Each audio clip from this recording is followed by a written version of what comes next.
Professional wrestling sure has seen its share of remarkable tag teams over the last 50 plus years.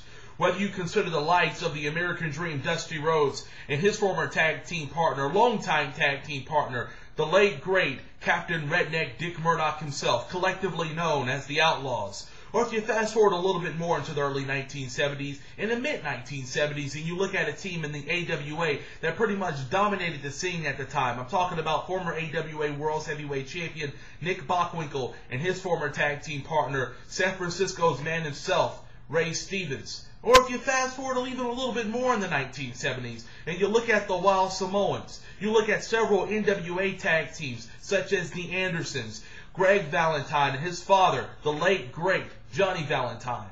Or if you even go a little deeper and deeper and deeper into the fray into the early 1980s and you look at teams that really dominated the scene throughout professional wrestling. I'm talking about the East-West connection with Jesse the Body Ventura and his tag team partner, the late great adorable Adrian Adonis. And you go into the deeper into the 1980s and you look at the fabulous Freebirds, the Hart Foundation, the Road Warriors, the Rock and Roll Express, Demolition. The list goes on and on and on. And you enter in the 1990s, you got the Steiner Brothers, Doom, the Quebecers, Edge and Christian, the Hardy Boys start to come into play, the Dudley Boys, the Eliminators, Public Enemy, the Nasty Boys. As you can tell, there's been several great tag teams that come along the pipe in professional wrestling. However, there's one tag team that I did not mention, and I did so on purpose, because I really believe that this is one of the best tag teams to ever surface in professional wrestling. And I'm talking about the Midnight Express, managed by James E. Cornette. Now, these collection of superstars dominated the 1980s, in my opinion, like no one else did. They did it in the Mid-South territory. They did it in several small promotions in the Southeast before they even got really big. And they did it in Jim Crockett Promotions, one of the biggest territories at that time. Now, the Midnight Express had several factions. It had different faces to it throughout the 1980s and entering into the 1990s and to this present day. But make no mistake about it, the Midnight Express was awesome. Simply that. And on this edition of the Secluded Paradyme, I will discuss the Midnight Express in full detail, from its humble beginnings all the way to its end and resurrection earlier in the last decade, when beautiful Bobby Eaton, Stan Lane, Dennis Condrey, and the man himself, James E. Cornette, all reunited for a special moment in professional wrestling history. This edition of the Secluded Paradyme is dedicated to the Midnight Express. So buckle up your seat, folks, and go on the ride, a ride back in time to when wrestling, in my opinion, was at its apex. And when wrestling, tag team wrestling, was one of the best shows on earth. Enjoy.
And welcome to the Secluded Paradyme number 10. I'm Specson, aka Brightwave, here on YouTube.com and YourHeadOnline.com, and also my Facebook page on www.facebook.com/bspec.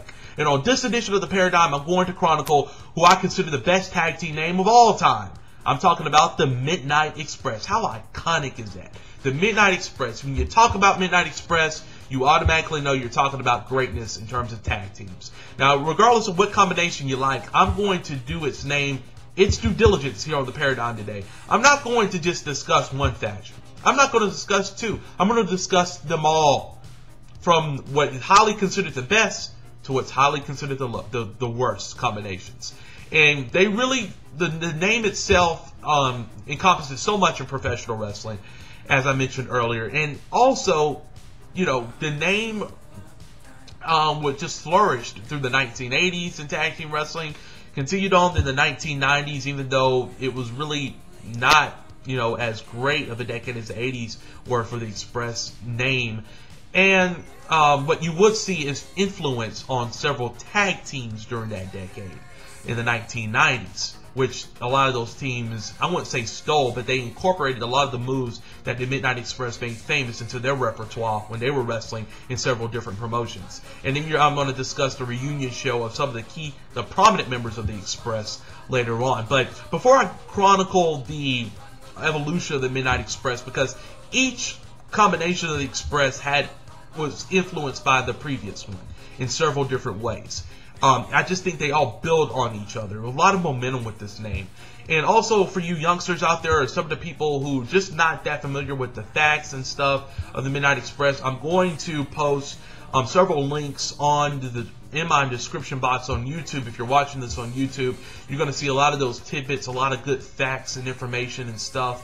And also, I'm going to just, you know, not just that, I'm going to just, you know, just post a lot, the actual theme itself, post some really pretty cool pics where you can probably find them. The Midnight Express was just a great tag team all around. I'm just such a mark for it, and I'm really proud to be discussing them here on the Paradigm. But before I go any further, I would like to just mention this one cool excerpt that I found in this book entitled The Pro Wrestling Hall of Fame, The Tag Teams. Now, this excerpt that I'm going to discuss really puts to rest the evolution of the group, where the name came from. Now, I've had several theories before. Did it come from the movie, which is really the universal accepted notion without really digging into the facts? Or did some promoter, did Bill Watts come up with it, or somebody, you know, somebody from Memphis or the Mid-South? What happened? How did the name come about? Well, this is from that book I was telling you about, and this is the excerpt, which really explains it all. And I'll begin.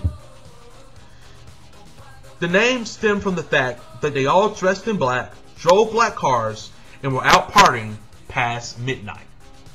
Now, I don't know if you believe it or not, but this is really coming from the source. Apparently, the Pro Wrestling Hall of Fame, the tag teams, garnered this information from original member himself, Dennis Condrey. So, you know, if I'm ever around FanFest again, NWA Legends FanFest, which will be held in Charlotte this year, in 2010 again in August, if he happens to come, I'm definitely going to ask him that question. Is this legitimate or is it not? And if it is legitimate, that is totally awesome, because it shows you that the name just came about because they were doing the things that they do as wrestlers away from the ring, having fun, being really a brotherhood, and really just partying past midnight. I mean, I don't know. But, you know, that was pretty much a pretty interesting quote, right? Not quote, but an excerpt right there that I thought you should know about the Midnight Express. And just to start everything off, the Midnight Express formed in 1980, 1981, somewhere around that time, in Southeastern Championship Wrestling. Now, I'm not that familiar with Southeastern Championship Wrestling, but I have heard a lot of cool things about it. Basically, it was, you know, another Southern territory, you know, that was picking up some really good steam in the late 70s and early 80s, before national television really ran amok in the wrestling industry. And you basically were running things through syndication and really just going by based on, you know, where you did your stuff in your region. But SECW, Southeastern Championship Wrestling, featured a guy by the name Dennis Condrey, as I mentioned. And he had a previous partner by the name of Don Carson.